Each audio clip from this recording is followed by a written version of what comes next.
Yachting guru Murray was giving some tips on Lake Macquarie today, albeit on a craft about half the size he's used to.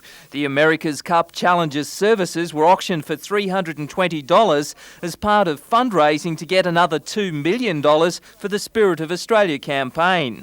$7 million has already been collected for the 23-metre yacht, but that's just dinghy money compared to the $60 million challenge from the Italians. We're very much at the bottom of the ladder. The amount of money we're spending is, the Italians spent that much on their launching ceremony for their first boat, and they've built 5.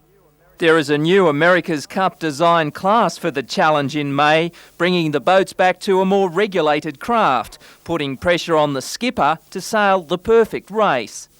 I think if all being well, the percentage would be 70% crew and 30% technology and boat. One consolation for Murray as he fine-tunes his skills, the cup holder and his arch-enemy Dennis Conner has lost some of his winning crew to the Italian challenge and looks a much weaker prospect than before. I think once the challengers get through to decide who will be taking on Dennis Conner, I think Dennis Conner's in a lot of trouble.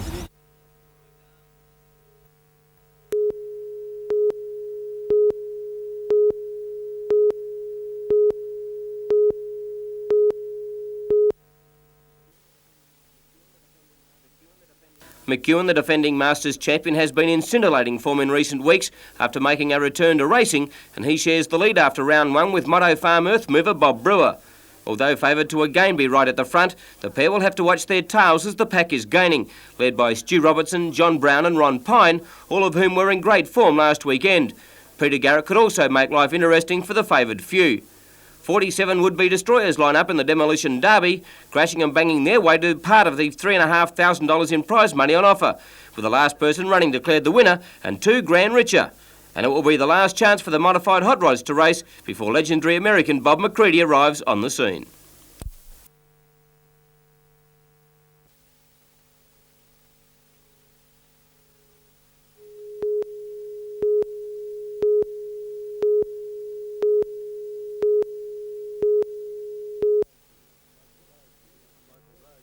Local roads will be among the first to feel the effects of the package.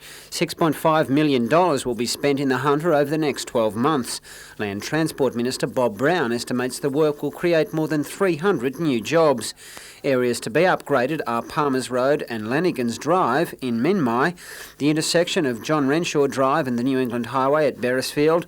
The New England Highway will also get a facelift between Scone and Singleton, and the Maitland Road to Cessnock has also been granted $1 million. The TAFE College system has also been given a $140 million boost, but it's not known exactly how the Hunter network will benefit.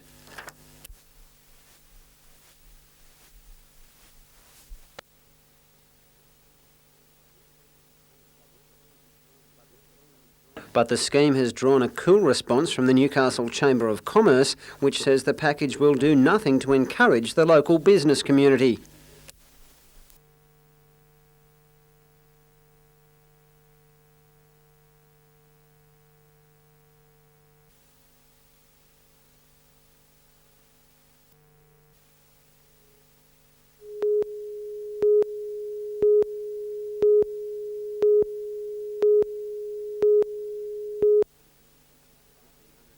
The 1,500-hectare site falls within the Lake Macquarie and Cessnock council areas, and both will have plenty of incentive to approve the scheme.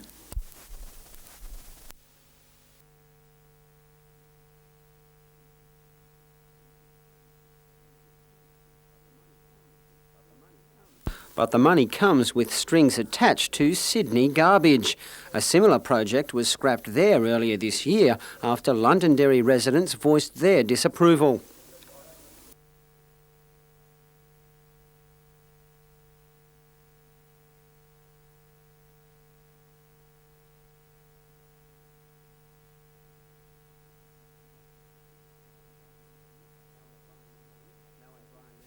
No environmental impact statement has yet been prepared, and Lake Macquarie Mayor Doug Carley has adopted a wait-and-see approach.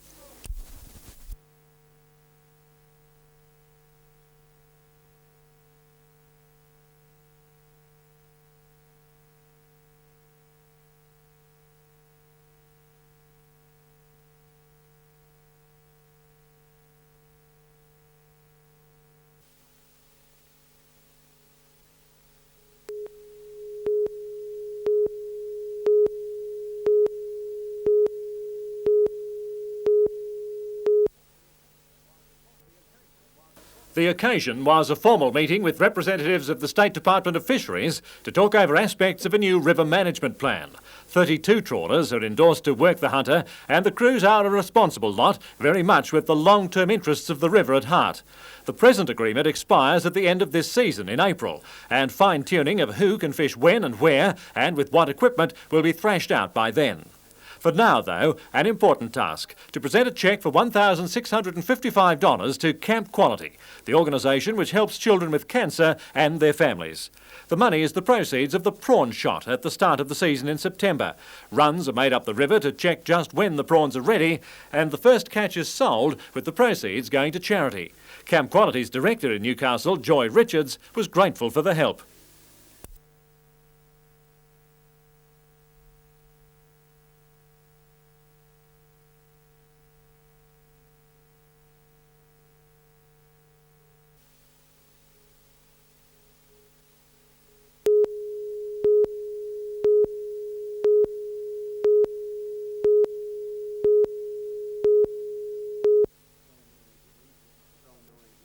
A strong northeast wind made for choppy conditions, but a solid 1.5 metre swell allowed competitors to pull off some big moves.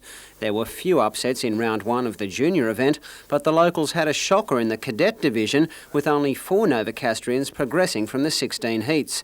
13 local juniors will contest tomorrow's round 2 heats, including Merryweather's Paul Parks, who put up a great fight against recent Rip Curl Pro winner Sasha Slay. It was a desperately close affair until the Byron Bay boy pulled one of the moves of the day to get the judges' nod. Top seed Matt Hoy was an interested spectator. He'll surf on Sunday in a bid to wrap up the national Pro Junior title.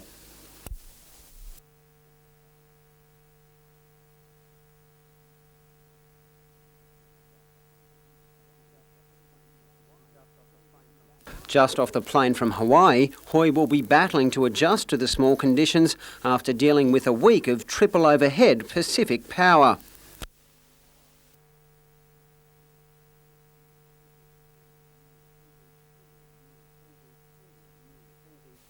Bruce Mackenzie, NBN News.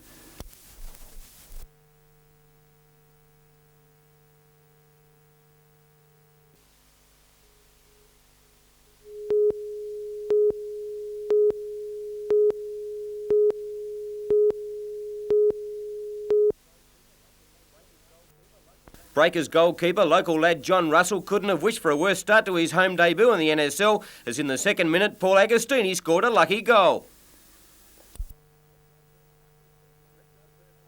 The rest of the first half was even, with the Breakers making the better of any possession, and they were unlucky not to get a penalty, as the West Adelaide keeper seemed to hold Kosh back as the locals attacked.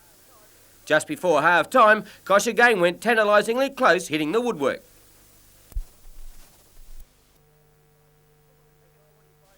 The second 45 minutes belonged to the Breakers. Barclay's header saved by Reynolds, and then in the 62nd minute, the equaliser for Kosh.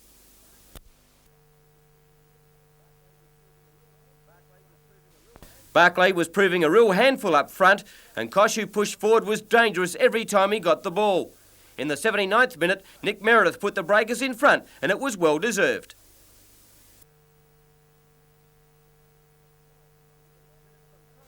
Six minutes from time, and with the Breakers in total control, Newcastle's own Ralph Mayo scored one of the goals of the year to put the issue beyond doubt.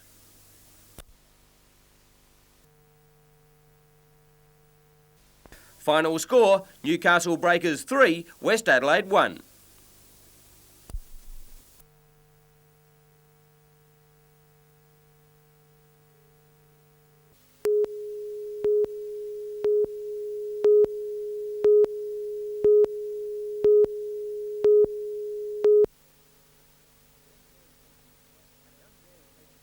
A young man chasing a crashed remote control model glider stumbled over the mysterious hole in the ground late yesterday.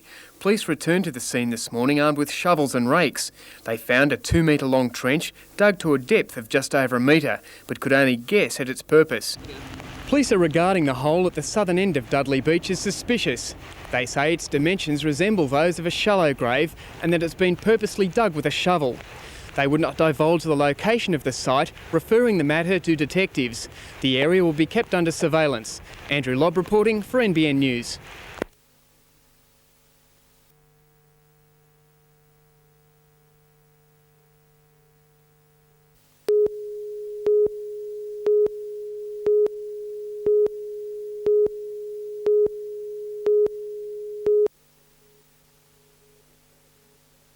The wet weather couldn't dampen the pride of those gathered for the unveiling at Shepherd's Hill. The lofty perch gave Strzelecki, now known as Strzelecki by non-Polish Australians, a good vantage point to draw the first geographic profile of the coal-rich coast more than 150 years ago. After fleeing his homeland during a failed revolution of 1830, he arrived in Australia and began exploring a land just discovering its own wealth. Strzelecki climbed and named Mount Kosciuszko and pinpointed Australia's goldfields prior to the rush of the 1840s. The ceremony was attended by Dr. Gregory Pinkowski, the first non-communist Polish Consul General to Australia, who shares Strzelecki's profession as a geologist. We just unveiled the monument of Sir Paul Edmund Strzelecki, who was a great Pole, a Polish hero, and who was a great explorer of Australia. And I think it's a great day for both communities, I mean Polish and for Australians as well. The Consul General is attending celebrations in Newcastle and Maitland as part of his visit.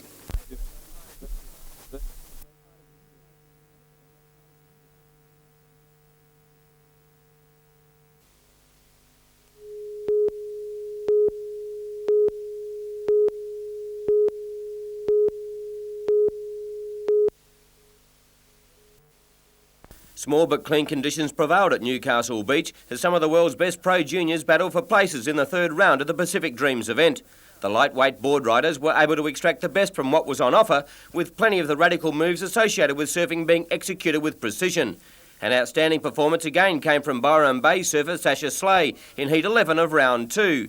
Slay carved his name all over every wave he captured to blitz his rivals and march into Round 3, where the top seeds, including Newcastle's Matt Hoy, are waiting.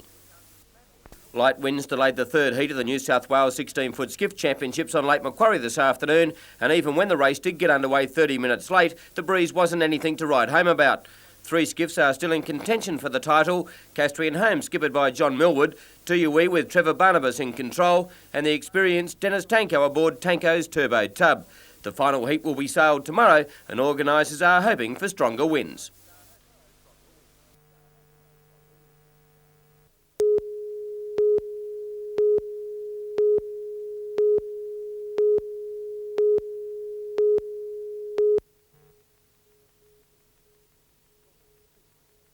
Almost 200 primary school children will be tested over the next 2 weeks. The study has been reopened after it was discovered many infants in the area had lead readings well over the level of concern.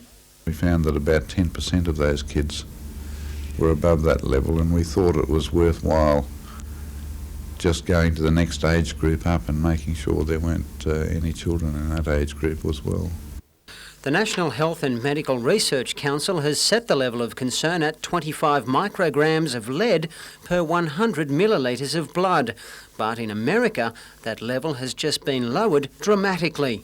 Yes, it's been reduced to 10 micrograms at the present time. That level in Australia is set by the National Health and Medical Research Council, and they are currently debating the level which should apply in Australia. The effects of lead poisoning don't usually become apparent until the reading exceeds 40, but that's not the real problem. The problem that we are most concerned with, and particularly at low levels, is the effect that lead has on the developing brain and nervous tissue. And in particular, it has the capacity to reduce intelligence levels.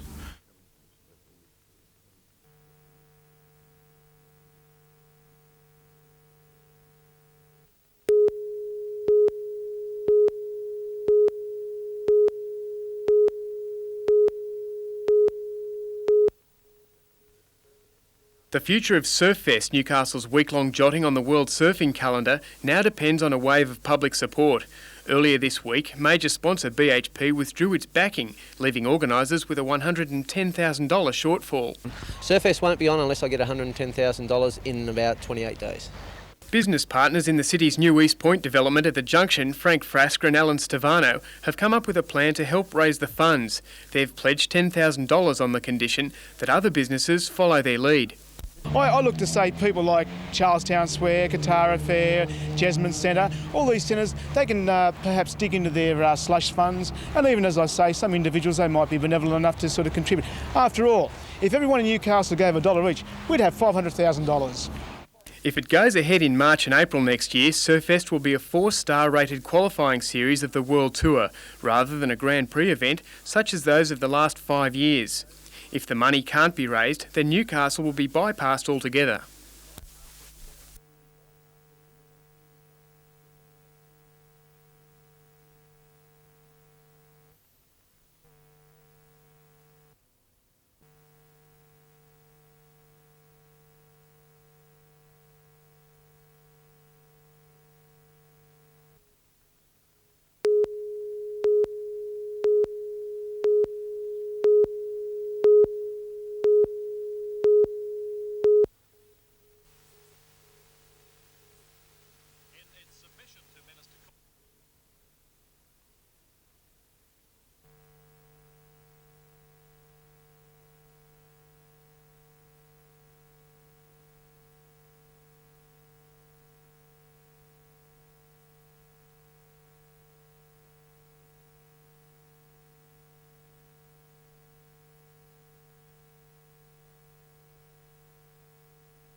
Tell my mum. Have you told anyone yet? Told you. Fran hasn't told anyone either. It doesn't mean you have to die, Kate. This dramatic highlight from the play Not Me Mate is increasingly a reflection of reality. The Freewheels Theatre and Education Group was invited to perform its story of ordinary young people confronting the truth about AIDS at prisons across the state. Written by a Hunter Valley school teacher, the play received rave reviews in classroom performances, and now the message is going to juvenile correction centres. Well, we wanted to set out to make it very clear to teenagers that anyone can contract the HIV virus. The play has been welcomed by staff at Mount Penang who say that despite extensive media publicity about the AIDS message, many of the residents here, because of their lifestyles, have been deprived of vital information which may in the long run save their lives. Not Me Mate is still good entertainment and genuinely funny, but it carries a powerful message. Acting Superintendent at Mount Penang, Stephen Merritt, says detention centres must now face the reality of AIDS as a real risk among juvenile offenders. Well, I don't think anyone can be certain these days, Tom, because of the lifestyles of our kids live anyway. You have to be aware of it and make our kids aware of it. Most of the 260 residents of Mount Penang Medium Security Centre, ranging ages from 16 to 18 years, have seen the play. The AIDS message will be followed up in living skills classes at the correction centre, but even at curtain call, the point had been made. What do you think the message was, basically?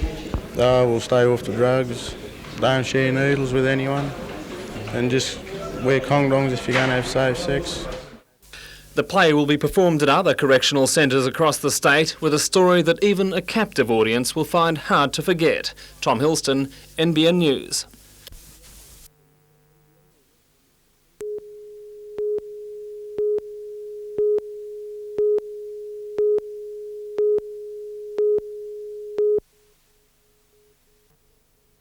Miserable conditions for players and spectators prevailed, and it wasn't long before Russell was called into action, making a great save to deny the visitors. But only moments later the defence cracked and McCulloch's cross was knocked away by Van Egmond. Playing like a side dreadfully undermanned, the Breakers allowed Marconi to dictate play as they threatened to take the match by the scruff of the neck. The Breakers were reduced to some long shots which didn't worry anyone.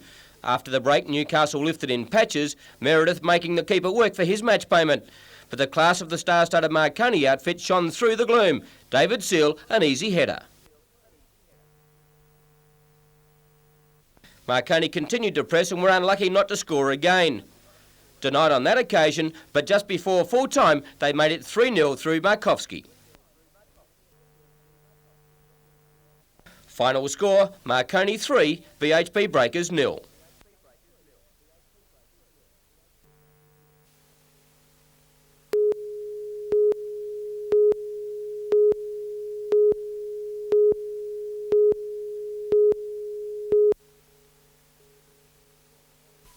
The Royal Volunteer Coastal Patrol already has an extensive radio network operating from Nelson Bay and Swansea. Although the existing services prove more than adequate to cope with coastal movements, Lord Mayor John McNaughton wants to establish another post in the Port of Newcastle. We're promoting recreational boating out of Newcastle. There's more and more of it occurring. There'd be even more need to have a facility such as the Royal Volunteer Coastal Patrol. The Lord Mayor is convinced that the Coastal Patrol would welcome the opportunity to re-establish in Newcastle. However, even at this early stage, it's obvious that finding a suitable location will be a major obstacle. Newcastle's Coastal Patrol service faded into obscurity in the 40s, and there's no doubt their return will be a sentimental occasion. But existing emergency and communication services may wonder if the revived service will have a role to play. Mr McNaughton says he'll be discussing the proposal with Coastal Patrol officers within the next few days. Tom Hilston, NBN News.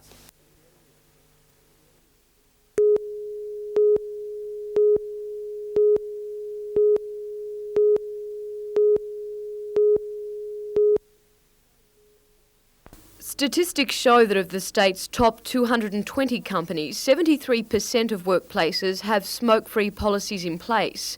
50% have a total ban on smoking. The National Heart Foundation believes it's essential that all employers and employees are aware of the risks and legal implications associated with smoking at work. So they've put together this kit, a guide for going smoke-free.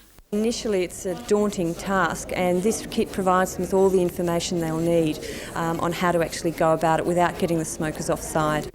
As well as the larger companies, the foundation is also targeting small businesses who may have problems in stopping smoking at work. The small businesses may not be aware of the issues involved, and it's a much smaller network, and therefore somebody who feels that they should not be exposed to passive smoking in the workplace may find it difficult to approach their manager.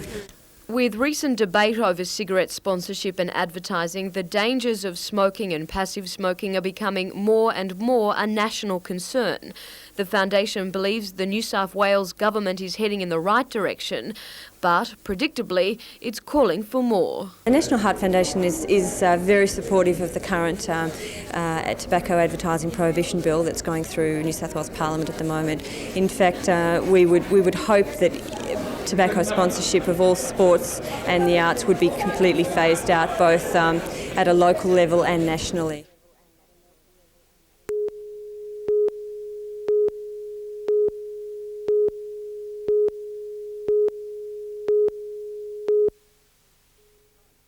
The Tighes Hill campus in Newcastle, the state's second largest, will be the hardest hit in the Hunter. We're expecting to have to sack 35 part-time staff in our school alone, perhaps 60 throughout the college, and we're expecting to turn away perhaps 500 students from general studies courses at the beginning of next year.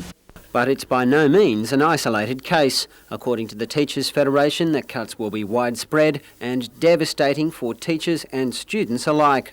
The government's own figures tell us that 90,000 students will be turned away at the beginning of next year. If anything, of course, we can assume that's a conservative figure. Hunter Network Manager John Townsend today blamed the cuts on an $11 million TAFE budget blowout and admitted that all colleges in the area would experience teacher and student losses similar to those expected at Newcastle. The cuts will also nullify a key part of the federal government's employment package. Prime Minister Hawke last week pledged to pump $140 million into the TAFE system. But in New South Wales, that would mean just 15,000 extra positions, well short of the 90,000 the teachers say will be lost.